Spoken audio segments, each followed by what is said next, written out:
Olá, está começando mais uma edição do podcast Assim Falou. Meu nome é Ney Herman e hoje nós vamos falar sobre a mente criminosa, um tema bem interessante, e o nosso entrevistado é um dos maiores especialistas no Paraná nesse tipo de assunto, um delegado com uma carreira sólida e reconhecida, Dr. Najib Nassif Palma, delegado-chefe da 13ª Subdivisão Policial de Ponta Grossa.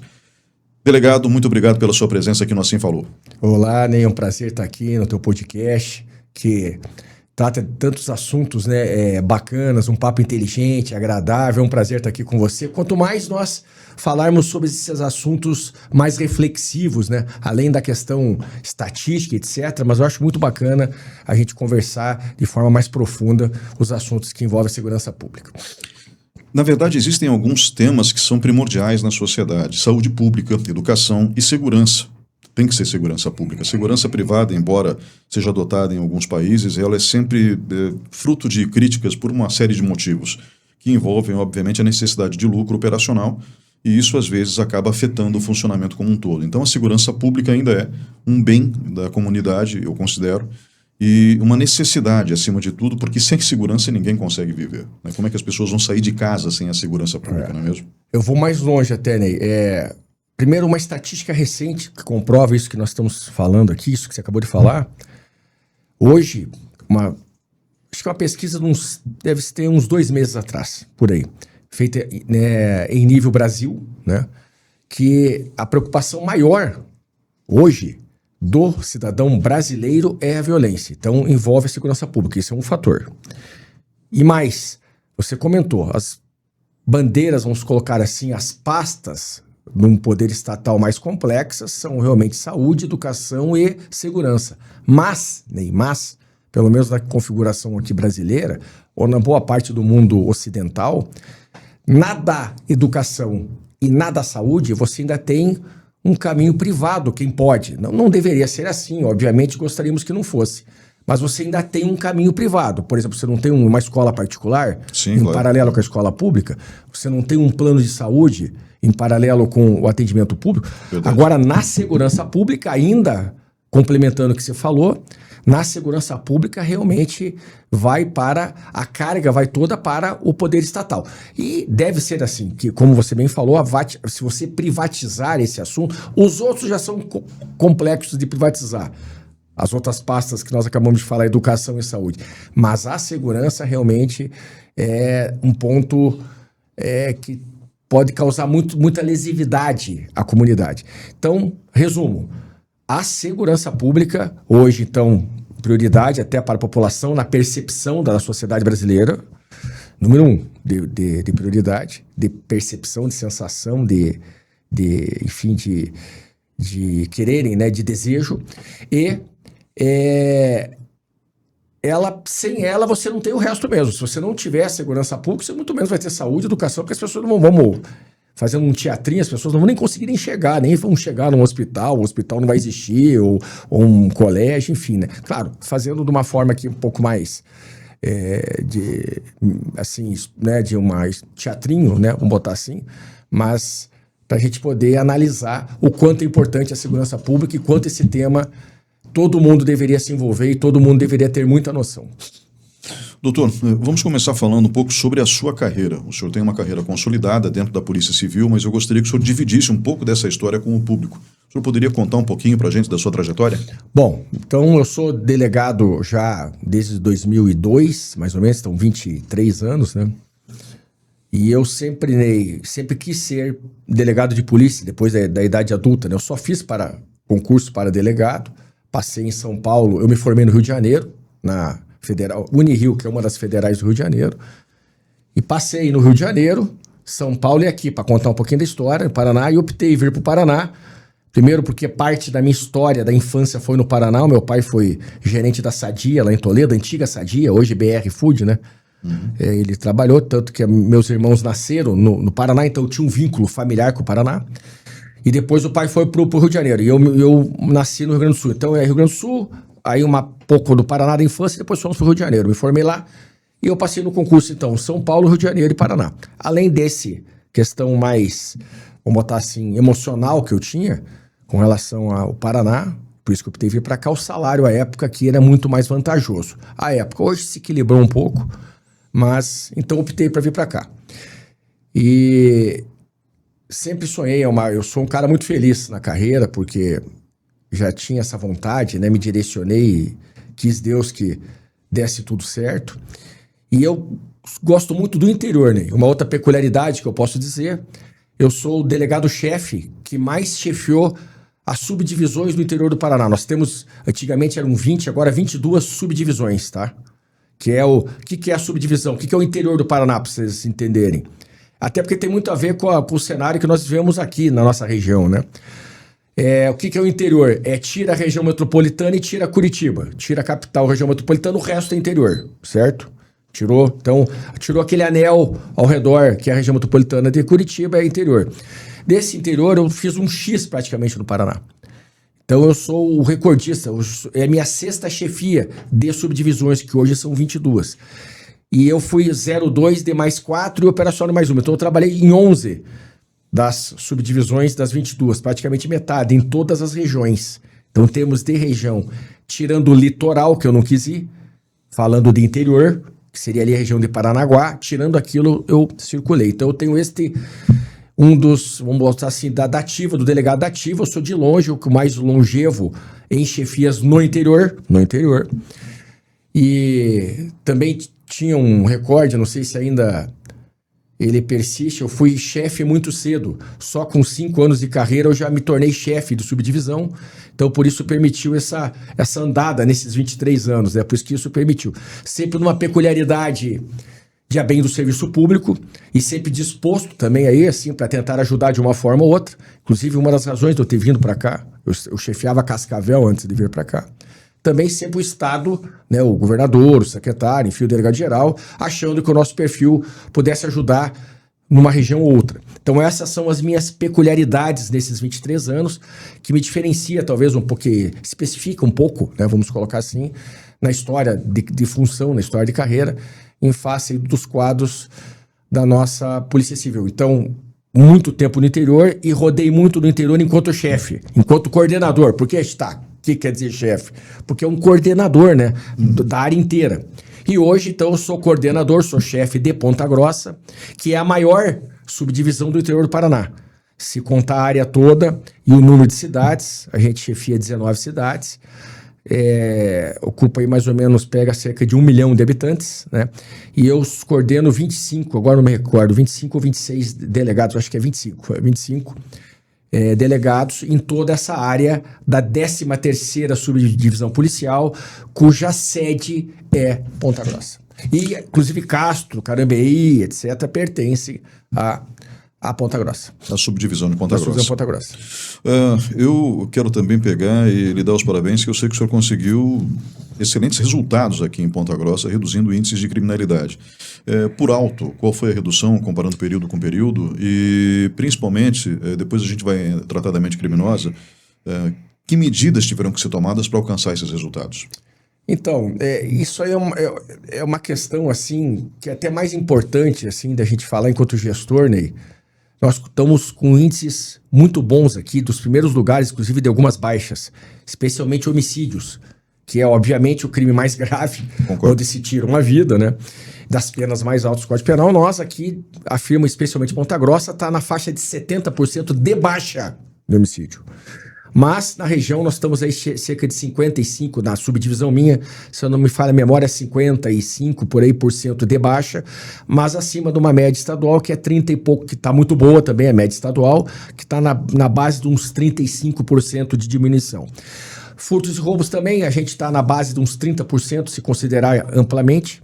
Claro, algumas coisas mais, roubos com mais baixa, furtos com menos baixa, 15%, outro tipo 40%. Então, vamos botar uma média aí de 25% de baixa. Os principais crimes também nós baixamos aí até crimes de feminicídio, de violência contra a mulher, graças a Deus. Que bom. E já vou falar por quê. Também baixamos estelionatos também. Tem que cuidar, né? Quando a gente fala de baixa, eu tenho muita cautela. Sabe por quê? Já que aqui um programa bacana de reflexões e de a gente pensar as coisas e não só falar aqui objetivamente falando. Eu sempre tenho muita cautela. Eu agora posso nadar de braçada em estatística para você aqui. Nem gosto de falar delas. Por quê? Boa parte das estatísticas, elas podem ser ou são subnotificadas, especialmente crimes patrimoniais. Homicídio não, obviamente. Homicídio, o cara morreu, tem que fazer BO. Como que a gente sabe que teve um crime? A lavratura de um boletim de ocorrência. Coisa chamada boletim de ocorrência, que é o BO. Claro que crimes mais graves não tem como fugir. Homicídio tem BO. Os roubos, boa parte deles, tem BOs. Agora, estelionato, furto, roubo, muitas pessoas às vezes não fazem o boletim de ocorrência. Por vários motivos, porque não acredito que vai dar alguma coisa, ou até porque não teve acesso, não teve tempo, hoje embora possa se fazer pelo celular, possa se fazer online. Então eu tenho muita cautela, especialmente nos crimes patrimoniais. Que às vezes eu tô falando aqui, não, baixamos 20% o furto. Aí tem alguém lá no bairro que falou, este delegado aí está equivocado, como que aqui todo mundo foi furtado aqui em determinado bairro e tal. Então, às vezes, não fizeram boletim de ocorrência. Entendeu? Então, a gente não tem. Então, a estatística, ela é sempre complexa. Ela é um norte, e um norte importante. Mas ela é em cima dos boletins de ocorrência. Então, muitas vezes, eu estou falando de uma baixa aqui que talvez, de fato, não foi tão grande. Ou não foi em todas as áreas. Ou não foi naquela matéria criminosa. Obviamente, estou tirando aqui os crimes que nem homicídio. Homicídio é tranquilo. Homicídio é homicídio. Esse eu posso falar de boca cheia, objetivamente falando. Mas outros são muito variáveis. Outro aspecto importante. Eu prezo muito por além da segurança em si, a sensação de segurança. Nós seres humanos, vivemos de percepções. Você sabe bem disso. A gente conversa muito sobre isso, eu e você. Nós vivemos muito com percepções, sensações. O mundo nosso são sensações, cá entre nós, bem conversadinho.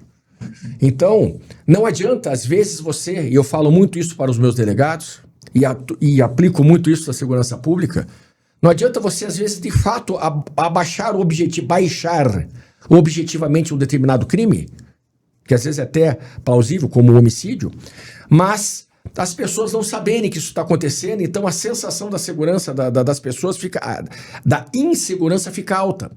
Por isso que eu insisto que se faça muito publicidade dos trabalhos policiais. Insisto que se faça mídia dos trabalhos policiais. Qualquer que seja. E vou te explicar por quê. Porque isso dá um efeito de sensação e de percepção para as pessoas boas, de bem que a segurança está bem, e percepção e sensação aos autores de crimes ou potenciais autores, porque eles sabem que o maquinário está funcionando e pode atingi-los. Então o que acontece? O cérebro da gente, Ney, você é um estudioso disso daí, ele registra muito mais as coisas negativas. Você sabe disso, né? Infelizmente. Infelizmente. Isso aí é óbvio por quê, né? Porque lá no tempo, vamos exagerar aqui um pouquinho, porque no tempo das cavernas, você tinha que registrar que aquele dinossauro, vamos falar de dinossauro, aquele tigre de dente de sabre ia te comer, certo? Então você tinha que gravar ele. Você viu o tigre, emocionalmente checava o cérebro. Gravar pra sempre isso aí. Uma comida que você ia comer podia ter matar, estragada e tal. Então isso é até do cérebro. Infelizmente, nós registramos as coisas negativas por sobrevivência. Só que hoje não precisa tanto, aquele sistema límbico e tal, que você sabe bem. Só que hoje não precisa tanto, mas eu, como sou estudioso e gosto, tenho esse hobby, isso eu utilizo na segurança pública, foi negativo. Nós temos que divulgar as boas práticas, os bons trabalhos, todos, justamente para que o ser humano consiga perceber, não, está funcionando a segurança. E isso implica prevenção de segurança pública. Essa sensação. Não sei se eu estou me fazendo... Não, perfeito. Tá? E, inclusive, só mais um detalhe para eu pontuar isso, né, que é importante. Inclusive, naquele exemplo que eu dei do bairro, lembra? Então, vamos botar que lá no bairro tenha 10 casas numa quadra. Vamos imaginar. Imagina 10 casas lá. Tá? E vamos imaginar que nós tivéssemos resolvido os furtos de 7 daquelas casas, que já é quase improvável. Geralmente, a gente resolve 3 de furtos. Pelo volume, etc. Claro, em alguns lugares até 100, mas vamos botar uma média. Vamos botar uma média 3. Mas digamos que naquela, ou mais, das 10 casas, nós resolvemos 8 casas, né? Vamos imaginar isso aí. Que pode ocorrer numa região. Se a imprensa chegar lá, ou se você for falar com dois vizinhos, os dois vizinhos ou duas casas nas quais nós não conseguimos resolver os furtos lá ocorridos, para eles a segurança tá uma porcaria. Para eles, se for falar com eles, é Deus o livre. Nós não podemos nem viver aqui. Tá louco. Ó, me furtaram aqui, não recuperou, furtaram os vizinhos e tal. A percepção deles é até equivocada. Por isso que nós temos que bater na tecla, não. Nós resolvemos o BO daquele teu vizinho, nós resolvemos o boletim de ocorrência daquele outro vizinho, daquele outro. Daí a necessidade de imprensa. Por isso que eu faço muita imprensa e obrigo os meus delegados a fazerem. Isso é minha cartilha particular, diga-se passagem, que a gente segue nessa experiência aí, que alguns delegados não é indicativo, eu não posso falar com a comunidade, você deve ter vivido isso daí, não, a investigação, obviamente que você tem que compartimentalizar, óbvio, né? É óbvio que eu tô falando aqui, você não vai falar cada passo da investigação, isso é claro, e não vai falar os detalhes que você fez para elucidar aquele crime, é lógico. Mas os colegas, não vamos falar. Não, você tem que falar por quê? Por conta desse aspecto que eu tô acabando de falar, que ninguém percebe, ô Ney. Ninguém se toca que isso é necessário. Por essa razão, e aí talvez um diferencial nosso, hoje em dia está mais comum, até o departamento adaptou um pouco mais, no modo geral, essa tônica da mídia, mas no início não era assim, não, é tudo secreto, tudo secreto. E aí a população, o que a polícia está fazendo? Não está fazendo nada. E a sensação de segurança horrível. Então, se você fala e chega essa informação para esses dois vizinhos, por exemplo, essas duas casas, daí eles dizem, não, realmente o meu caso talvez não tenha sido resolvido, mas está sendo resolvido outras, e pode ser que até nesses a gente pegou um pedaço dos autores do dele, só não conseguiu provar o dele ainda, entendeu? Sim, claro. A gente não atingiu. Então, isso é um aspecto de segurança pública, Ney, que ninguém presta atenção, e eu bato muito porque faz parte de uma aspas cartilha que a gente tem, que eu aplico muito aos meus coordenados. As estatísticas que o senhor mencionou foram feitas com base de 2025 para 2024, né? Isso sempre é comparativo. É um ano, esqueci desse detalhe, um ano para o outro. Isso, um ano para o outro. E o senhor tinha mencionado também que os crimes contra as mulheres sofreram uma redução razoável, e o senhor ia explicar na sequência por quê. Obrigado, muito bem lembrado. Olha só, também tem a ver com o que eu estou falando, Ney. A sensação de segurança. Sensação. Então vou te explicar. Nós tivemos uma alta brutal de feminicídios no ano passado. 800%, Ney. Uau. Claro, foram 9 feminicídios, óbvio que é bastante, mas foram 9 também. Mas no outono tinha tido 1. Tá? Esse ano, se não me falha a memória, até agora não tivemos nenhum, se não me falha a memória. O que aconteceu? Aí não é só a parte policialesca, estrito senso. Então não é você só ir lá prender, é justamente a conscientização. Então entrou aí, primeiro, a sensação de segurança, as mulheres saberem que se ativar a polícia, o cara vai preso, o autor, ou o homem, enfim, o companheiro, por favor. A gente fala de forma exemplar, mulher e homem, por favor. É só uma forma de exemplar. Mas feminicídio é mulher, né? Geralmente é mulher ou enfim... o gênero que assim atua, né? Naquela relação. Então, hoje em dia já pode, mas nós, primeiro, confiar, essas vítimas começaram a confiar que a polícia vai fazer algo. Isso é um ponto. Mídia. 2, a conscientização. Fizemos trabalhos junto às mulheres, trabalhos junto aos homens. Teve palestra até para os policiais, aos homens, falaram, cara, você não pode fazer isso, não pode fazer aquilo. Até algumas palestras feitas em fábricas, enfim, indústrias, isso no nível estadual. Por quê? Para chegar lá e falar pro cara, você sabia, meu amigo? Que às vezes o cara nem sabe. O senhor sabia, senhor Najib, que o senhor não pode falar de certa altura com a sua mulher, de certa altura de voz, você não pode obrigá-la a que ela faça alguma coisa ou outra, ou você, às vezes, é até cultural. A violência, às vezes, o cara nem sabe. Não que justifique, por favor, mas às vezes, os mais antigos, as pessoas que tiveram uma criação ou um envolvimento social padrão anterior, às vezes nem sabe. Nem sabe que aquilo que ele está fazendo é uma agressão às suas... Claro, aí não precisa ser só o feminicídio, outras agressões, né? Maria da Penha, do modo geral, não sabe que aquilo você não pode fazer. E a mulher também não sabe, não, mas eu sempre achei que fosse normal. E o meu marido, por exemplo, achar bonito que por cima não me deixa sair depois das 8, sei lá, tô chutando aqui, não me deixa atender o telefone, a não ser que eu esteja do lado dele. Sei lá, tô fazendo aqui, por favor, exemplos. Claro. Né? Às vezes nem ela sabe. Não, que isso, cara, isso não pode acontecer. Então, conscientização, transparência e publicidade. Não só nas mulheres, mas nos vulneráveis, né? Isso serve para crianças, adolescentes, idosos, especiais, entendeu? Sim, então sim. é importante, cai naquilo que eu falei antes.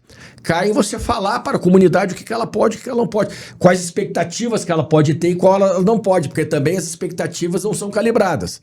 A sociedade, infelizmente, aí vem um outro peso que a gente tem. A sociedade acha que às vezes a gente pode fazer muito mais do que pode também, né? Então você tem que calibrar. É muito importante conversar com a comunidade. Por quê? Porque você pode calibrar as suas expectativas. Eu tenho que falar para você o que eu posso fazer, até onde eu posso ir. Entendeu? Eu não posso. Senão você acha que eu posso tudo. Muita gente acha que a gente pode cobrar dívida. Sabia? Doutor, ele tá me devendo, não pagou, lá tem cheque, pode cobrar? Muita gente acha que a polícia pode cobrar dívida por isso aí, nossa, é regra quase. Fala, não, sinto muito, senhor, eu não posso lhe ajudar. Não, mas ele, a não ser quando é um estelionato, né? Mas não sendo um estelionato criminoso, né? Se é só um mal pagador ou um dolos malos que a gente chama lá, quando a pessoa, enfim, não, mesmo querendo não pagou, mas que não vá para um estelionato, tipicamente falando, você não pode fazer nada. Claro, ele pode fazer na ação civil, daí executar no fórum, né? Obviamente pode fazer outras coisas o cidadão, mas não é a polícia que se mete nisso aí. Não, claro. Então a expectativa, da comunidade também tem que ser calibrada da melhor forma possível. Como que se faz isso, Ney? Publicidade, transparência, bate-papo como esses aqui, por exemplo. Do delegado ter esta paciência também. E esta não é só essa paciência, ter este desiderato de conversar com a comunidade e permitir que ela tenha esse benefício também, que tem tudo a ver com a segurança pública. Doutor Najib Palma, eu gostaria de conversar com o senhor também sobre esses aspectos psicológicos. Agora a gente já entra no tema do programa, que é a mente criminosa. O senhor mencionou a questão da percepção, né? A percepção de segurança e a percepção do criminoso que se ele fizer alguma coisa de errado, ele realmente vai ser punido, né? Então a certeza da punição faz com que o indivíduo se acautele, ou seja, que no mínimo ele pare para pensar, né? E realmente isso é verdade, né? Mas eu gostaria que o senhor nos ajudasse agora, começando no assunto propriamente dito, a entender, embora parte disso já tenha sido mencionado até agora, a entender a mente criminosa. Como que a gente pode classificar uma mente criminosa? A gente está falando de uma patologia, de uma escolha racional ou de um desequilíbrio social? Ney, por uma questão técnica, a gente não é o mais indicado a falar. Só quero frisar isso aí. Você pode falar com psicólogos criminalistas, sim, claro, obviamente tem peritos e etc., que podem falar de uma forma mais doutrinária, certo? De uma forma mais acadêmica. Mas posso sim falar sobre um aspecto de percepção policial, ainda que empírica, porque, lógico, isso aí, quando, por exemplo, um psicopata, você tem uma perícia própria nesse sentido, né? Vamos imaginar. Então, eu gostaria só de frisar isso aí. O que eu vou falar aqui é pelo lado da polícia, enquanto policial já experiente, sim, atuando, perfeito. Mas, logicamente, não é uma questão, eu não sei aí expressar, claro, li bastante, mas não sei expressar agora trabalhos acadêmicos próprios ou pesquisas específicas já entabuladas que eu possa te falar agora nisso. Mas a gente pode esticar bastante, se refletir bastante nesse assunto. Então eu penso assim, enquanto policial. Primeira coisa, né? O crime sempre existiu. E vai existir sempre. Primeira coisa que nós temos que ter em mente. Onde há gente, há crime. Isso aí nós já vemos com essa falha, na minha ótica, já veio com essa falha lá do Papai do Céu. Dão dele, por favor, a gente já vem com esse Isso daí por questão de sobrevivência e tal, a gente já tem uma tendência à violência, uma tendência a ter que... Sobrevivência, até por um modo geral. Até Darwin, vai. Então, primeira coisa, nós todos estamos, na minha ótica, por favor, ótica particular de um delegado de polícia, certo? Que quebrou bastante pedra no 90 já. Então, na minha ótica, todos nós podemos ser criminosos, certo? Tá? Vamos refletir junto aqui. Vamos aqui acompanhando. Então, alguns fatores permitem ou fazem que você vai mais para um lado, outros fatores permitem ou fazem que você evite de cometer crime, vamos imaginar. Então, vamos imaginar que tem 3 tipos de possibilidades de crime aqui. Vamos colocar assim? Então, tem aquele crime ocasional que a gente chama de oportunidade. Esse todos podemos fazer, eventualmente. Todos. O que é esse de oportunidade? Às vezes até por o cara, sei lá, mexeu com a sua esposa e você por forte emoção e tal vai lá e bate nele. Ou se não mexeu com um filho seu. Exemplo. Ou outro exemplo, necessidade para comer, vamos imaginar, uma necessidade econômica temporária muito grave, faça com que você de repente tenha que ir lá e vá, por exemplo, furtar algo. Ou você até por egoísmo ou por se achar que está sendo injustiçado por uma desigualdade, de alguma forma você vai lá e comete um crime, uma fraude, tá? Então vamos botar assim, então crimes de oportunidade ou de conveniência, tem várias formas, vamos usar assim, esses todos nós estamos sujeitos, na minha ótica. Uma outra modalidade que a gente pode falar são os crimes profissionais, os crimes habituais, aí esse o sujeito já virou profissional, vamos botar assim dessa forma, esse o cara aí os traficantes que traficam de novo, que trafica, o roubador, os assaltantes de banco, tá? O estuprador, daí o cara vive daquilo, é habitual. Esse, eu arrisco a dizer que além de estar ali já a epigenética, no ambiente ter já atuado nesse sujeito, nessa personalidade, nessa característica de personalidade, ele também meio que embalou. Ele talvez até gostou, vamos usar o termo assim, ou ele teve que continuar ali e se achou confortável nesse sentido, ou achou que a necessidade era essa, que se ele saísse talvez seria pior para ele. Então, vamos botar, então são crimes mais habituais. E aí tem outro que é difícil falar que são os psicopatas, vamos botar sociopatas, aí é aquele cara que é doente. Daí é bem menor número, daí esse cara é patológico, aí tem cara que é patológico. Ou seja, então aquelas 3 opções que eu coloquei, na realidade ocorrem as 3, né? Ocorre tanto a patologia, quanto o desequilíbrio social, quanto a escolha racional. Só aí que tá. Só que eu creio que elas interagem até em alguns momentos. Elas podem interagir. Elas podem interagir. Porque um habitual, por exemplo, só pode ter começado com uma oportunidade. E aí ter iniciado a fábrica, entendeu, Ginei? Um psicopata pode ter também conhecido ou estar inserido num habitual, numa quadrilha, numa organização, numa associação criminosa. Então, eu creio até, por isso que eu estou falando, essa divisão nós estamos fazendo aqui para fins de raciocínio nosso aqui, mas elas se interconectam, né? Entendeu? Essa parte do crime. E aí você veja. Além, então, vamos botar assim, usando as minhas palavras, a gente já vem com... Isso é tipo câncer. Sabe como é que funciona o câncer? Que eu li também por curiosidade, mas essa eu acho que fica mais fácil do cara entender. Nós todos temos possibilidades de ter câncer, infelizmente. Só que daí, algumas atitudes que você toma, alguns vêm com o reloginho para disparar ele mais rápido. E outros a epigenética, que a gente chama o ambiente. Você pode fazer no ambiente que, se você tem um ambiente saudável, se você, por exemplo, não se alimenta certinho, faz exercício, não aumenta o cortisol, não tem o estresse, vamos usar, você inibe aquela célula, vamos supor que seria cancerígena lá, ela inibe, ela fica lá quieta até você morrer, às vezes, entendeu? Agora, se você paga para ver, vamos supor, a epigenética, isso aí tem estudos, esse tipo de quilo aí. Talvez, inclusive, a maior parte é essa. A maior parte de câncer é essa. Aí é ambiente. Ambiente é teu estilo de vida. Teu tipo de comida, tudo. Tudo que eu falei, ele dispara aquele câncer e aquele câncer desenvolve você. Na criminalidade é um pouco, eu creio que seja bastante parecido, entendeu? Então vamos supor que nós tenhamos uma tendência, uma ou outra, porque só o cara santo que não tem uma tendência a ser criminoso, e muitos santos, e você muito bem conhece, até eram criminosos antes, né? Até cometiam, ou pecados, vamos usar pecado, até, né? O único que não cometeu foi o nosso patrão maior que desceu aqui, e mesmo assim, em alguns momentos, ele foi mais, talvez, contundente, né? Em alguns momentos. Então, o que eu quero dizer?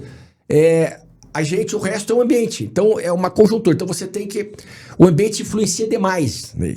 Entendeu? Aí, nesses de oportunidade, aí pode ser mil coisas. Aí o cara, olha, como eu falei, desigualdade social, às vezes o cara uma necessidade extrema, às vezes até hoje em dia o consumismo é desmedido, né? Pode levar, claro, com as pessoas... Hoje a sociedade ela não aguenta nenhuma frustração, então às vezes por uma frustração ela quer ter um negócio, ela vai lá e vê uma oportunidade de cometer alguma fraude, por exemplo, para ter algum bem, entendeu? Aí um milhão de coisas, você, enfim, a ocasião faz o ladrão, às vezes até uma injustiça, você achar que é injusto, tá injusto contigo, você pode cometer. Então, vamos botar assim, o que leva o sujeito são esses aspectos assim. Mas só que eu queria voltar um pouquinho ao que você comentou antes, tá? Mas o que inibe? Vamos falar do que inibe? Tá, mas daí o que inibe isso daí, né? Vamos colocar o que inibe. Então eu acho o seguinte, olha o quanto é complexo essa matéria. Para você inibir, Ney, uma pessoa a cometer um crime, logicamente tem que ter uma sanção. Se não houver a possibilidade de sanção, esqueça. Só que, meu amigo, a sanção, por incrível que pareça, ela não pode ser desmedida, sabia? Não pode ser. E não pode ser demorada, senão não funciona. Em alguns locais, por exemplo, nos Estados Unidos, que reputaram lá a pena de morte, num primeiro momento se segurou, depois o nego não deu bola para a pena de morte e vários cometeram crimes iguais. Então, o que eu quero dizer? É tipo bicho. Se você pegar um animal, Ney, um gatinho, pega o gatinho e bota ele num canto, pressionando ele ali, um gatinho que poderia fugir e tal, ele vai te enfrentar. Se você não der uma saída mínima pra ele, ele vai te enfrentar. Uma hora ou outra ele vai ter que te enfrentar. O ser humano, na minha ótica, ele tem muito isso. Então, pra você acertar a pena, tem que ser assim uma pena justa, que ele repute justa, no modo geral, e rápida. Eu arrisco dizer que é melhor a gente ter uma pena menor, Ney, mas com aplicação mais rápida, que daí tem mais a ver com o que o autor vai perceber que ele está sendo sancionado, tipo criança. Criança fez alguma coisa aqui, você não vai chamar a atenção dele 3 dias depois, vai? Não faz nem... Vamos supor que a criança fez lá tomou uma atitude, fez lá como é que é? Foi sapeca lá, como é que se diz no nosso tempo, fez uma... Traquinagem. Uma traquinagem, fez lá, hoje, daí lá para sexta-feira, eu vou dizer, ô meu filho, lembra lá segunda-feira que você... Dei para ele, vai ser até injusto. Quando você falar com ele na sexta, vai ser até injusto. No ser humano adulto é a mesma coisa. Então, essa moda, por exemplo, que tem no Brasil, vamos aumentar a pena. Eu acho uma bobagem tamanha. Eu já ouvi vários especialistas dizendo isso. Eu acho uma bobagem tamanha, Ney. Eu preferia, vamos aplicá-la mais rápido. Então, vamos sonhar. O cara cometeu o crime hoje, a pessoa daqui 3 meses ele já cumprindo uma pena, já daqui 6 meses ele já tendo, sabe? Isso funciona muito mais do que esperar ele cometer um crime hoje. Isso funciona melhor que, Ney, ele cometeu um crime hoje. Imagina. E aí, nós vamos pegar ele daqui 10 anos. Vamos exagerar um pouquinho... Pegamos ele daqui 10 anos, vai ser preso daqui 10 anos, vai pagar o preço. Cara, nesse tempo, às vezes, não sempre, ele até já não é mais criminoso, ele já tá tocando uma vida, aquilo já passou pra ele e tal, pode ser até injusto. Pena tardia ou pena desproporcional é injusta, não é justiça. Você entendeu? E vou te dizer uma questão prática. Sabe o que na minha ótica permitiu, Ney, que a sociedade brasileira, tivesse um pouco mais violenta? Eu vou te explicar. Eu agia assim, o cara cometia um delito lá, um furto, não um delito muito grave, vamos imaginar um furto. Eu já, quando eu fazia plantão, eu falava para meus delegados, ou quando eu fazia plantão, eu socava o cara para dentro, eu fazia o flagrante e segurava o cara. Por quê? Porque 10 dias ele ficava preso. Ele ficava 10 dias até acabar o inquérito, 10 dias, ou até ele sair, às vezes, pelo menos uns 5 dias, até ter advogado, pedir e tal. Pelo menos uns 5 dias, ali, uma semana, ele ficava guardadinho ali. Depois ele saía. O que isso causava? Primeiro, causava uma sensação de punidade para ele. Segundo, os próximos dele temiam que, olha como é que fica preso. Puta, não vou fazer, olha como é que vai preso. Ainda que 5 dias, tá? Acompanha uma raciocínio. Então o cara, opa, vou segurar. Talvez não vou comprometer. Facilitava a investigação, porque o cara preso você coletava mais, as pessoas acreditavam mais na justiça, vinha a testemunha falar, as pessoas entregavam mais o cara, beleza? Tá acompanhando? E, que eram as primeiras do rapaz, um rapaz novo, ele até refletia e via como é que era uma prisão e até desistia de continuar furtando. Mesmo, veja bem, isso é um subterfúgio que nós fazíamos enquanto policiais, de polícia judiciária, com o delegado. Mesmo que essa pena depois fosse ser cumprida a pena, mesmo valendo daqui 10 anos, daqui 5 anos, daqui 3 anos, entendeu? Mas aquele dia ele cometeu e pau, ficava preso. Aí veio uma coisa chamada audiência de custódia, Ney. A audiência de custódia, que acho que é uns 5 anos já, ou 6, não, é mais, acho que uns 10 anos já. Nem me lembro mais. Audiência de custódia, o que é audiência de custódia? Audiência de custódia, a gente prendeu o cara, qualquer PM pegou, estava esperando, o cara é submetido ali, no máximo, umas 24 horas, ao juiz e ao promotor. Ele é submetido ao cara. E as perguntas são o seguinte, escuta, querido, a polícia é sobre a prisão, não é sobre o mérito, não é sobre o fato que ele fez, é sobre como eu prendi ele. Fala, escuta, como é que você foi tratado? Claro, tem palavras próprias, mas é saber como é que foi a prisão para ele. E, em regra, isso por conta da superlotação carcerária, etc., solta o cara. Ele é só, não precisa nem de advogado. Todo mundo que é preso hoje, que não são os crimes mais graves, ele sabe que vai sair daqui a algumas horas. Na audiência de custódia. Vai continuar respondendo o crime. Veja bem, vai continuar respondendo. Mas socialmente, Ney, ele vai pra rua. Ele sai. E aí isso inverte ou inibe com uma mente criminosa, que é o assunto que nós falávamos, o cara, pra ele sai. Claro, daí ele vai responder, mas daí já vai pra réu solto, vai demorar aí 2 anos pra ele se incomodar com isso aí, talvez. 1 ano e meio, 2 anos no furto aí. Para ele se incomodar no processo, vir a ser preso e ficar lá 6 meses preso. Vamos botar assim, vai dando uma exageradinha, fazendo um alto, entendeu? Então, para inibir esta possibilidade de você disparar esse gene criminoso aqui, vamos colocar assim, de uma forma metafórica, falando aqui, de uma forma de... teatral aqui. Figurativa, obrigado. Essa seria a palavra figurativa que não me fugiu antes. Uma forma figurativa, o cara não dá nada pra ele. Aí isso o encoraja a continuar cometendo outros crimes. Entenderam agora como é que é complexo? Você entendeu como é que é complexo o negócio? Por isso que a necessidade de punir rápido muda esse cenário. Muda rápido e proporcional. Proporcional. Isso. Proporcional, sempre proporcional. Sabe por quê? Só voltar um pouquinho. Acho que eu não concluí essa parte. Lembra que eu falei do gatinho? Sim, se você claro. Por isso que a pena você tem que dar benefício pro cara. Mesmo lá na pena. Ou só que ele tá cumprindo pena, ele tem que ter um benefício depois. Ele sabe que se ele cumprir, ele vai sair. Saber que se ele cumprir, ele vai progredir a pena. Ele tem que ter uma saída. Senão, meu filho, se a gente não tiver saída, Ney, é matar ou morrer. Então, o que é? Você tem que ter o que é a saída ali? A progressão de pena. Claro, proporcional também. Não soltar o cara de tornozeleira eletrônica aí, vai com Deus, meu filho. Não é isso aí. É ele ter méritos lá dentro da cadeia, já cumprindo, que deu, se você... Aí bons que existe, pelo menos no papel existe. Bom comportamento e tal, daí você vai evoluindo, você pode sair da cadeia mais cedo, se você estudar lá, você vai remir a pena, quer dizer, vai diminuindo a pena. Tem que ter que é para a ressocialização. Isso é uma repressão e ressocializar o cara.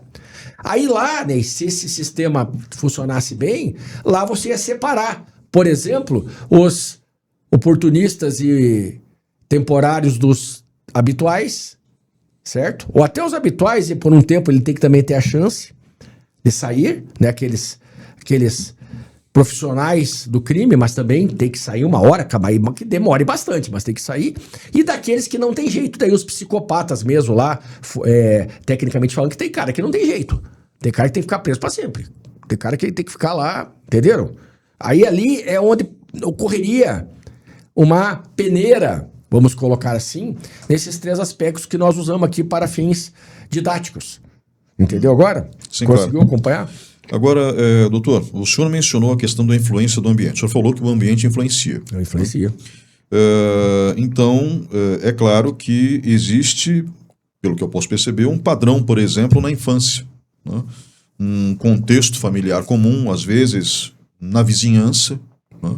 A gente vê muitas, como eu posso dizer, produções em vídeo, vamos colocar dessa maneira, falando, por exemplo, dos morros no Rio de Janeiro. Eu não gosto de restringir aquele ambiente, porque também isso não é justo. A maioria ali trabalha, Óbvio. a maioria de pessoas honestas, Sim, enfim, acabou. Sim, né? sim. Mas falam, por exemplo, do tráfico dentro dessa região que eu acabei de mencionar, né? E, obviamente, é uma situação que é real, que é concreta. Tem, às vezes, muita pena da polícia, tanto militar quanto civil do Rio de Janeiro, porque tem que lidar com um crime muito estruturado, organizações criminosas muito estruturadas. E violentas, violentíssimas. Como, por exemplo, o movimento miliciano. A gente fala muito do Comando Vermelho e tal, mas, enfim, o movimento miliciano hoje, de acordo com os especialistas em crime, é quem controla o crime no Rio de Janeiro. Mas está se revertendo. É. Agora o Comando Vermelho está tomando de novo a milícia. Então, mas de qualquer maneira, são 2 organizações criminosas, isso, né? Isso. E eu queria perguntar, esse ambiente, como eu posso dizer, social, não vou nem falar familiar, mas também o ambiente familiar, que daí já é um núcleo bem menor, né? Bem como o abuso, o abandono, ou a falta de limites também na educação. Isso acaba interferindo no comportamento futuro do indivíduo como um provável criminoso? Ney, totalmente. Eu vou falar um negócio aqui que a minha mulher havia me proibido, mas eu vou falar porque eu gosto de falar as coisas de uma forma mais franca, tá?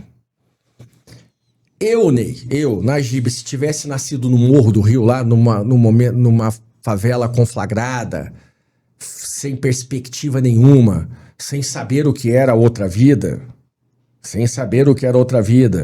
e tal, eu ia querer ser, Ney, o dono do morro, o maior traficante daquela área. Mesmo sabendo que a expectativa de vida é curta, né? Sabia? Então, por quê? Porque aquele mundo é o que é o sucesso. Aquele mundo é você fazer sucesso. Porque você sabe que eles protegem, né? A comunidade, você sabe disso, né? Sabe que o chefe do morro, ele protege a comunidade, da forma deles. Do Estado, ali as coisas não acontecem. Quando tem invasão, ele leva as pessoas, banca até pra parir. Claro, sob forte domínio, obviamente. São reis, né? Vamos botar, sei lá, vamos botar assim, né? Quase isso aí, mas eles fazem assistencialismo, sabia? Quando é o original do morro. Por isso, quando bagunça o morro é que dá BO daí. Quando bagunçou, que é outro que vai tomar e tudo, que daí o pau tora pior ainda. Então, ou seja, muito provável eu ia querer. A única perspectiva de eu de crescer na vida seria ser um famoso traficante.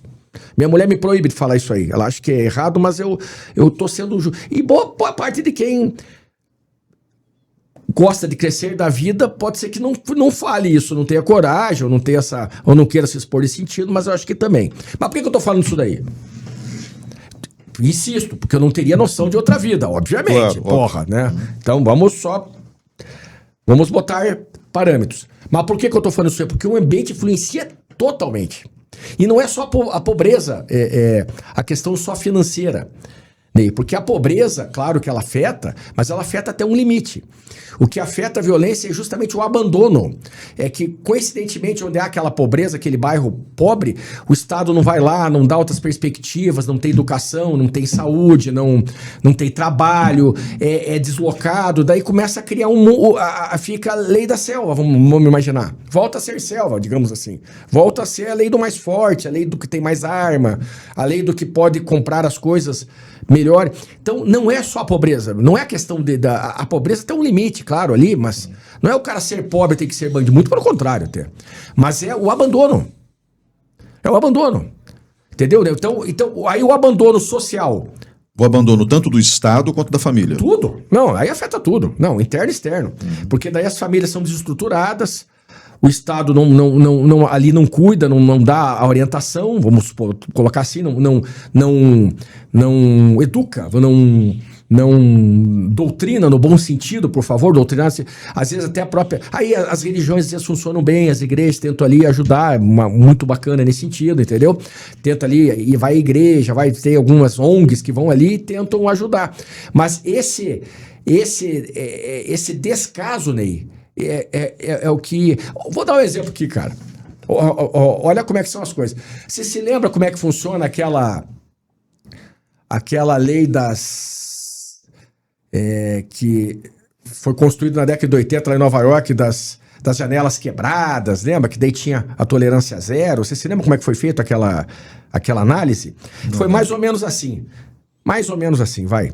Olha o teste que os caras fizeram naquela época. A polícia pegou, mais ou menos, se não me falha a memória, mas serve. O exemplo que eu vou dar serve. Mais ou menos, a polícia pegou 2 viaturas caracterizadas. Botou uma viatura caracterizada numa praça dos ricos, dos classe média alta, tal, enfim, e abandonou ela lá, certo? Botou outra, Ney, viatura caracterizada no bairro pobre, no bairro desassistido. E ele ficou ali cuidando. Passou um dia, passou 2, e no terceiro dia essa do bairro pobre, o nego já começou a quebrar. Viu que não tinha ninguém, estava abandonada a viatura, começaram a quebrar, começaram a depredar e tal. Daqui a pouco estava detonada essa viatura. E a outra inteira. Aí que os pesquisadores foram lá e eles mesmos quebraram uma janela da viatura. Eles foram lá e quebraram uma janela.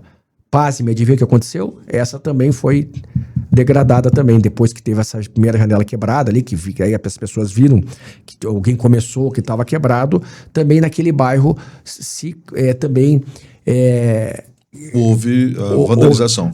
Entendeu? Por essa razão, que o ambiente, até físico, vale muito. Aí começaram a falar, não, tem que ter luz, tem que ter saneamento básico. Aí que foi um dos conceitos também, que também tem a ver, de você também ter que urbanizar os bairros pobres. Mais ou menos o que aconteceu no Rio, nas UPPs lá deles, ou como foi lá na época de Nova York, que eles faziam lá naqueles bairros lá, onde era um crime muito pesado, eles oravam hora com horário ali. Então, de, sei lá, meia-noite às 3 da manhã, ou de 3 às 4, o Estado ia lá, o esporte ia fazer, nós vamos fazer campeonato de basquetebol aqui. Lá.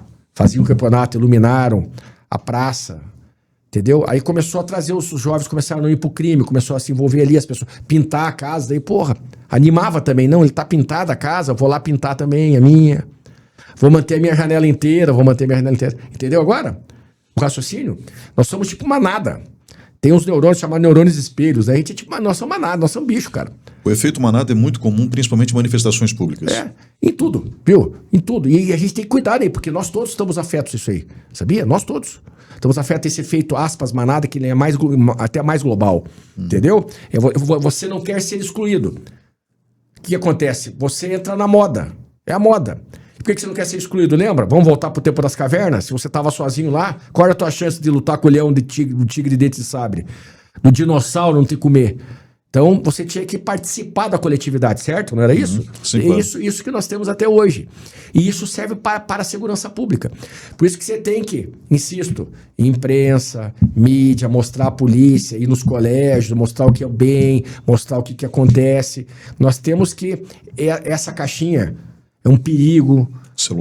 Celular, algoritmo, você sabe. Aí o cara lá acha bonito aquele TikTok lá do traficante mostrando as armas e tal. Só vai aparecer no celular dele aquele pretenso traficante ou aquele cantor, seja lá que for, pagando de bandido, de traficante, cheio de mulher, cheio de arma, cheio de carro, cheio de correntão de ouro.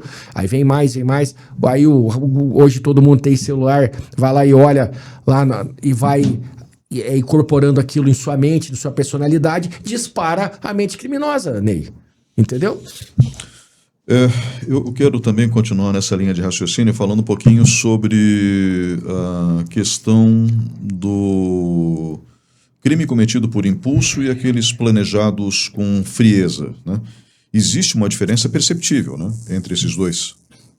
O por impulso e o planejado com frieza? Eu acho que é tudo bem intercalado, só que é óbvio, Ney, assim, ó, aí que tá.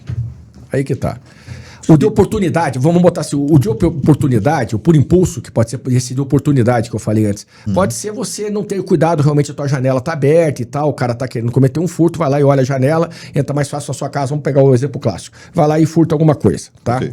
Esse é por impulso. O planejado, cara, aí já pode entrar naqueles crimes de hábito.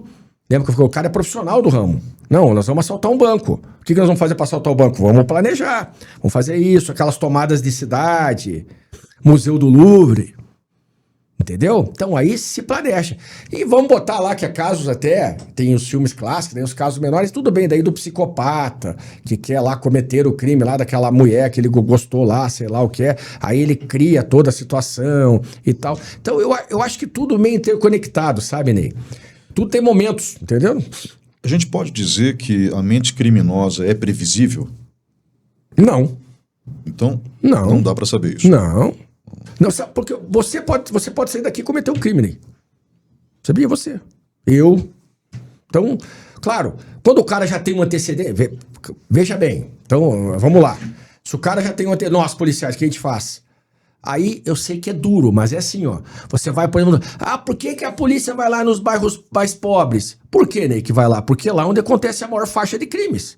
E cai naquilo que eu falei, embora sejam lá de certa monta vítimas da efeito manada, vamos botar assim, mais ou menos, na nossa coisa, na nossa análise aqui, mas a polícia se obriga a ir lá. Então lá é mais previsível. Mas por que é previsível? Não é só pela pessoa, é pelo ambiente.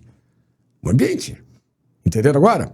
Então, claro que é previsível no sentido que você tem um controle de quem tem antecedentes ou de uma região que é mais violenta. Estatísticas. Estatística, tudo bem. Agora, eu nunca conheci ninguém e vou olhar pra cara do cara assim e falar, não, esse aí é Lombroso. O Lombroso fazia isso aí pelas feições físicas do cara, é claro. Eu lembro dessa teoria, completamente furada. Furada. Agora, lógico, com o tempo,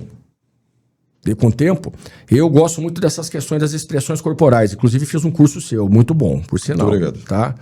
E alguns delegados meus devem fazer. Eu os aconselhei.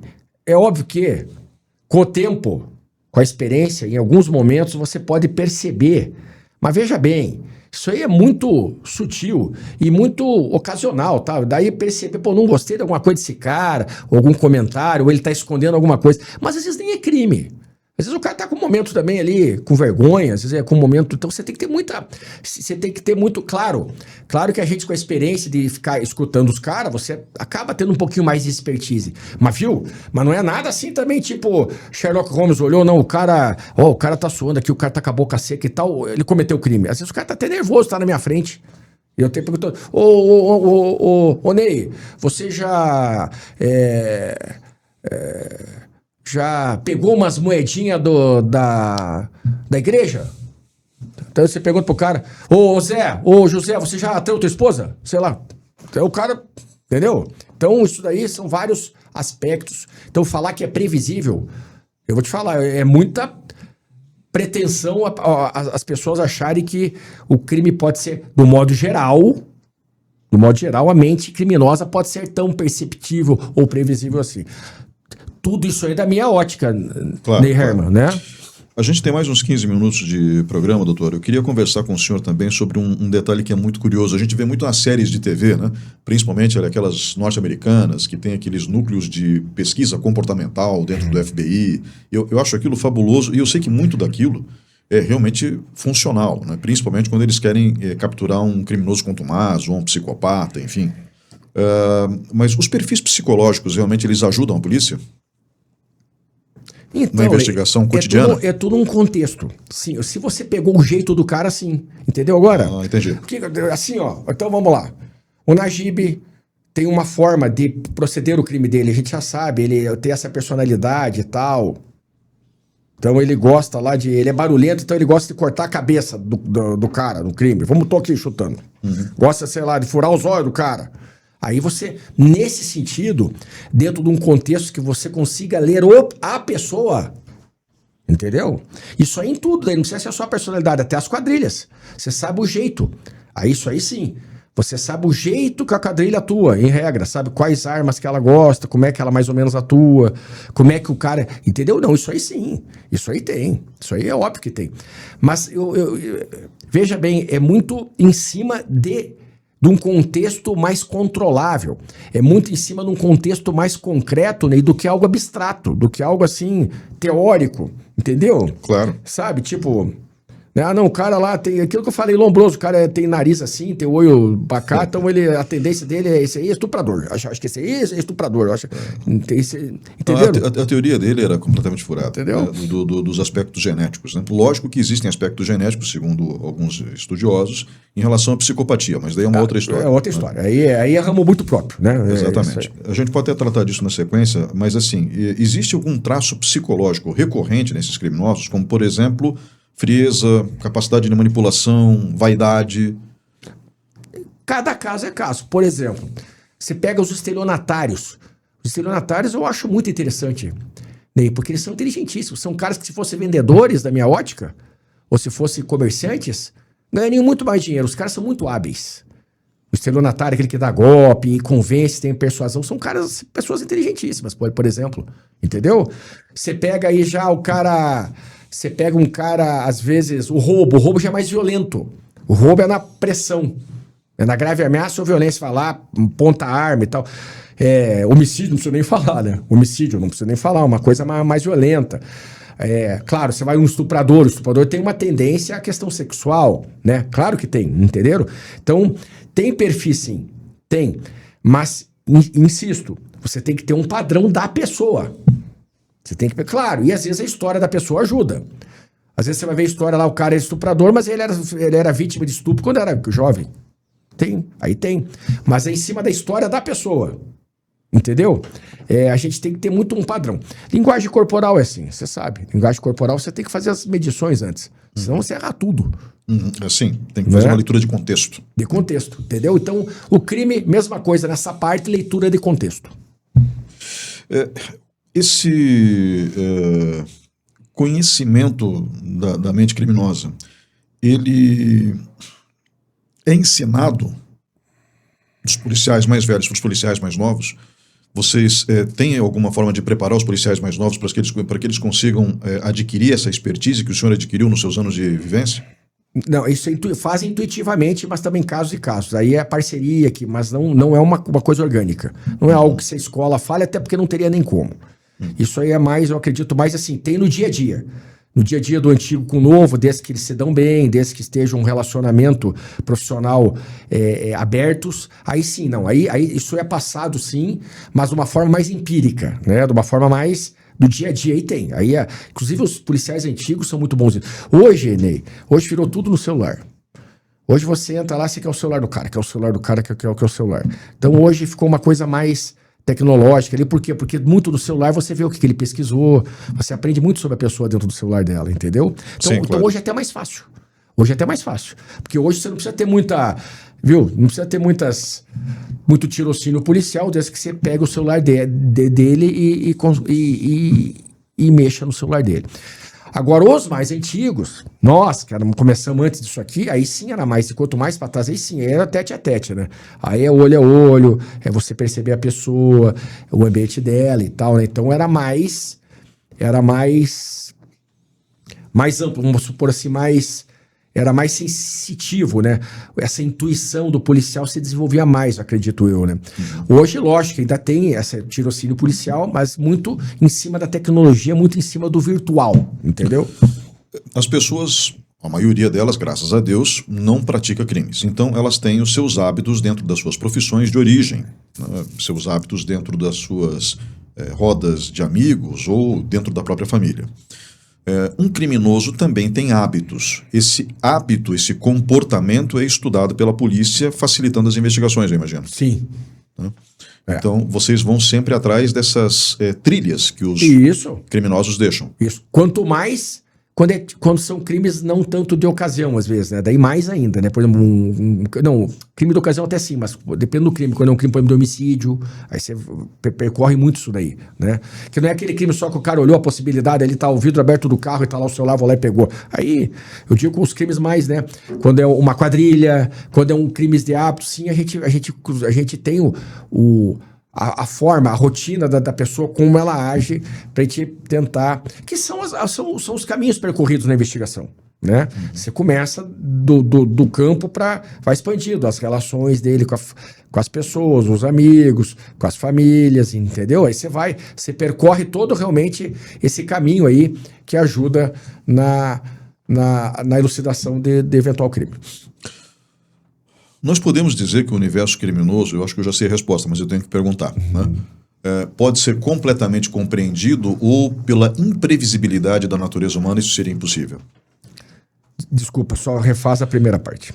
A mente criminosa, ela pode ser completamente compreendida ou pela imprevisibilidade do comportamento humano, isso seria impossível? Impossível, na minha ótica. Insisto, impossível do modo geral. Cada caso você tem que entrar ali, aí sim. Então, assim, a gente não... Vamos imaginar. Se eu pudesse lá entrar num grupo de crianças e mais ou menos perceber que essa forma aqui necessariamente ia virar um crime. Claro, até dá algumas pistas, né? Se a pessoa tá... Daí vai ver cada caso. Entra nela lá, essa pessoa tá na família, que lá na família há violência, né, tal. Claro, há pistas, né? Mas não é uma coisa assim, entendeu? De você olhar assim e já classificar. Que às vezes essa pessoa mesmo, não obrigatoriamente, ela vai virar criminosa. Obrigatoriamente não. Ela tem uma tendência. Uma tendência probabilística, né, de probabilidade, mas não necessariamente que, entendeu? Que a mente dela já tem essa tendência por elas em si, entendeu? Doutor, o senhor falou sobre 3 grandes grupos, né? Os psicopatas, que a gente nem abordou direito aqui no programa, tal, que são doentes mentais. Daí a gente aí tem que ser até um psiquiatra, seria bom, um perito, né? Pois é, mas que existem, e diga de passagem, são sempre chocantes para a sociedade quando eles revelam a sua verdadeira natureza, né? E o senhor falou do crime de ocasião, aquele crime que não necessariamente envolve planejamento, e do crime profissional, que é onde a polícia basicamente se foca para tentar trabalhar. Acho que são bons eixos, né, pra gente entender. Sim, claro. Mas tudo empírico, por favor, Ney. Sim, sem tudo problema da minha cabeça. Eu entendi. Esse criminoso de ocasião, o psicopata só com psiquiatra, né? Esse criminoso de ocasião, eu acredito que tem a redenção. Mas e o criminoso profissional, ele tem redenção? Então, é aí que eu falei. Aí eu creio que tem. Todo mundo tem. Entendeu? Porque, veja bem, vamos botar do câncer. O câncer hoje, boa parte tem curas, né? A maioria hoje tem cura. Então, se você pegar o cara que não cuidou da vida dele, disparou o câncer, mas você começa a tratar ele pode ser salvo se ele quiser. Se ele entender que tem que ser salvo, se ele entender que tem que mudar o estilo de vida, se ele tomar os remédios certos. Então, na criminalidade profissional pode ser nesse sentido. E eu não digo todos, mas algumas peças ali junto, por exemplo, de um presídio e tal, ele saber que ele pode sair daquele crime, que ele pode sair daquele mundo, que ele pode tentar outras coisas. Claro que pode, sempre pode. Agora vejam, tem todo um contexto. Sempre falo, se o cara sai de lá e ele cai de novo na quadrilha, que ele entendeu? É muito ambiente, o cara tem que trocar de ambiente, entendeu? Tem que fazer... fatos novos para que aquilo mude, não o mesmo, entendeu? Você não pode atingir resultados diferentes, Ney Herman, fazendo as mesmas coisas, não é? Então, nós temos que fazer algo diferente, eles também fazer algo diferente, lá, quando da sua pena, reflexões, entender qual que é o sistema, por que ele está pagando aquilo, para ele fazer alguma coisa diferente. Então, eu acho que tem sim. Todo mundo tem que ter a sua chance. Exceto realmente esses psicopatas aí, que aí realmente, às vezes, realmente é do cara, aí nem ele controla, talvez. Mas isso aí é um psiquiatra tem que falar, né? Essa parte aí tem que pegar um cara psiquiatra, especialista neste assunto criminológico. Aí ele vai te dizer. Então, mas eu acho que não tem. Eu acho que não tem jeito. Agora o resto, todo mundo tem jeito, né? Todo mundo tem. E tanto que tem exemplos aí de grandes bandidos que viraram depois o lado, né? Tem aqueles filmes lá daquele cara lá que era um falsificador lá nos Estados Unidos, aí foi trabalhar no FBI. Pois é. Lembra? Não, tem vários exemplos clássicos aí.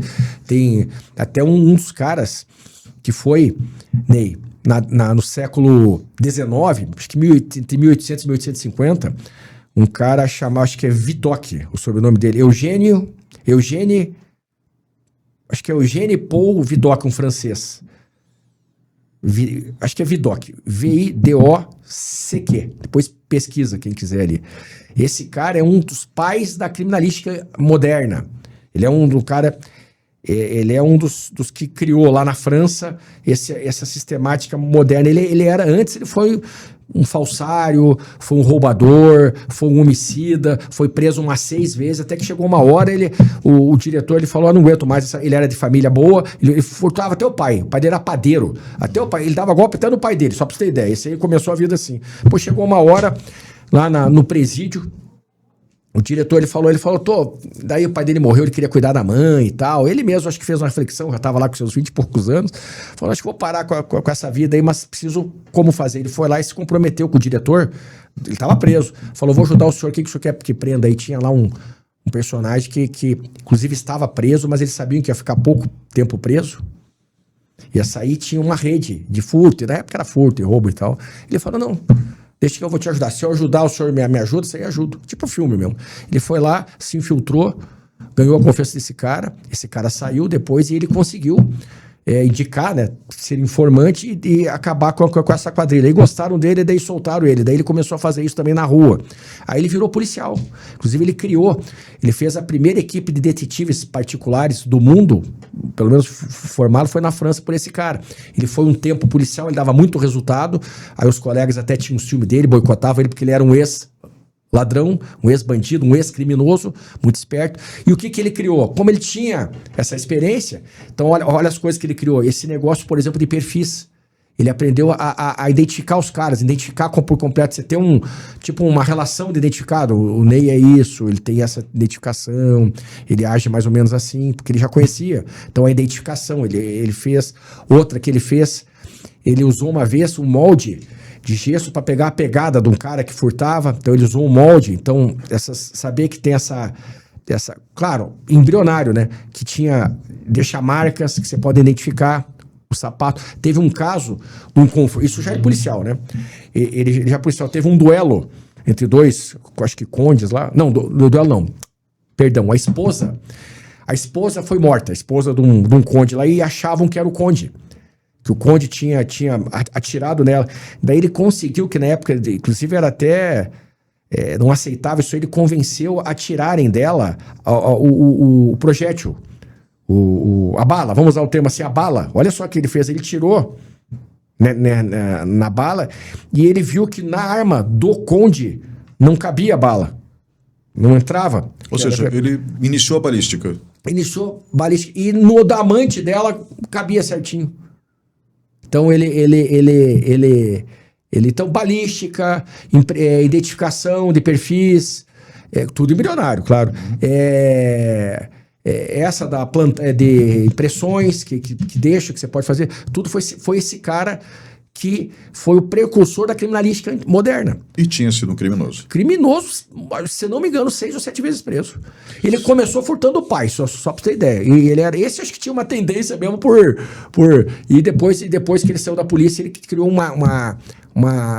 órgão de detetive particular, que ele, enfim, Eugênio, se não me falha a memória, Eugênio Paul, se não me engano, Eugênio Paul Vidocq. Depois você analisa, mas é um exemplo do que eu estou falando.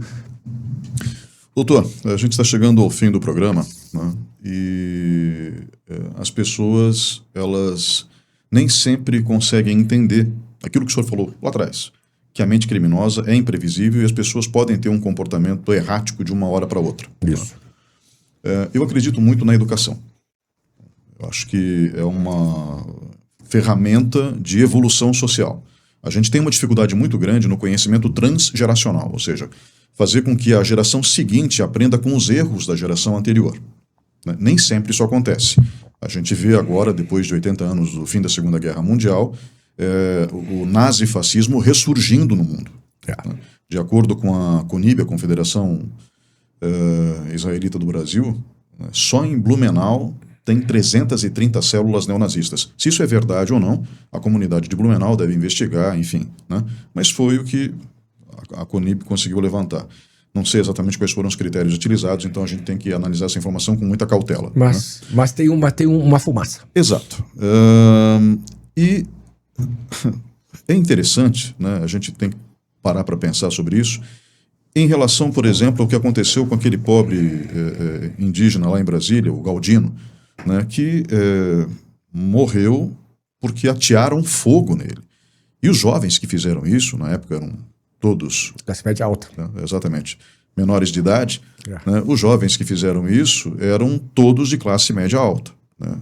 O pai de um deles, inclusive, pediu desculpas porque ele jamais podia imaginar que o filho faria uma coisa daquela. Isso. Né? E foi um crime brutal, hediondo. Né? Sim. E os jovens, de acordo com relatos, inclusive acharam aquilo engraçado. Isso é absurdo. A gente falou de psicopatia antes, né? Mas muitos seguiram suas vidas depois disso, tal, não foram identificados como psicopatas. Então, doutor, a mensagem final, né? A gente precisa de limites, né, para as nossas crianças, para os jovens, para os adultos, né? O estabelecimento de limites estabelece uma sociedade de convívio pacífico? Vamos colocar assim, ó. Eu acredito que eles não eram psicopatas mesmo. Isso daí era realmente, claro, normais não eram, mas veja bem, não vamos colocar o termo limites, tá? Vamos colocar o termo uma orientação. Vamos usar esse termo, orientação. Precisa ter orientação. Algoritmo.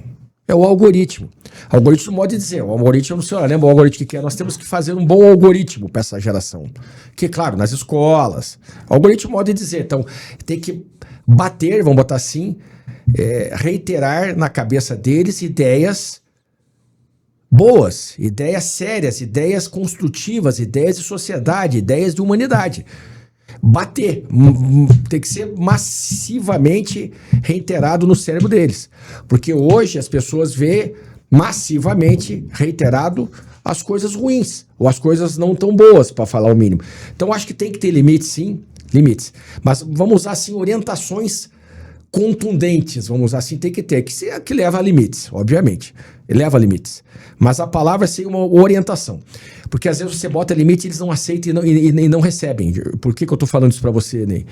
A geração nova, especialmente na nossa geração, a gente pegava e aceitava. Hoje, se você botar limite, às vezes é até pior. Limite nesse sentido, isso é proibido, não pode, cara, você tá lascado. Aí parece que aí mais ainda ele... É impressionante como não aceita, é impressionante como eles questionam. Talvez nós fôssemos assim quando éramos jovens também e a gente não se lembra. Mas hoje parece que está mais amplo até por conta da comunicação mais rápida, né? E mais superficial. Então eu diria isso, orientação massiva. Claro que impondo limites, de certa forma, limites consensuais, limites com convicção, limites com ideias, limites com justificativas, vamos usar assim, com certeza é o que salva, é o que iria salvar, e é o que está degradando. O que está degradando o mundo, eu acho, são essas faltas de orientações, essa pluralidade de ideias, mas às vezes não filtradas. Que claro que tem que ser plurais o máximo possível, mas filtradas. Tem ideia que é ruim, cara. Tem ideia que não serve para a comunidade. Tem ideia que não serve para a humanidade. Tem ideia que não serve para o ser humano. Tá? E os caras também, então vamos dar uma filtrada, né? Vamos dar uma orientada, ó, essa ideia aqui, beleza, boa ideia, vamos jogar fora essa ideia aqui, vamos tentar essa daqui, entendeu? Agora, eu acho que é fundamental, que é educação, não, resumidamente educação. E criação, resumidamente é isso aí, cai no que sempre foi, que sempre deve ser, educação, criação, orientação, aí sim, impondo os limites consensuais, justificados, de acordo, entendeu? Isso que é o que eu acho. Doutor Najib Nassif Palma, delegado da 13ª Subdivisão Policial de Ponta Grossa, obrigado pela sua presença aqui no Assim Falou e por ter dividido essa experiência tão rica com a gente. Deu que um prazer aqui, Ney Herman, estar aqui no programa, no Assim Falou, que eu gosto das ideias, é um espaço muito bacana de reflexões.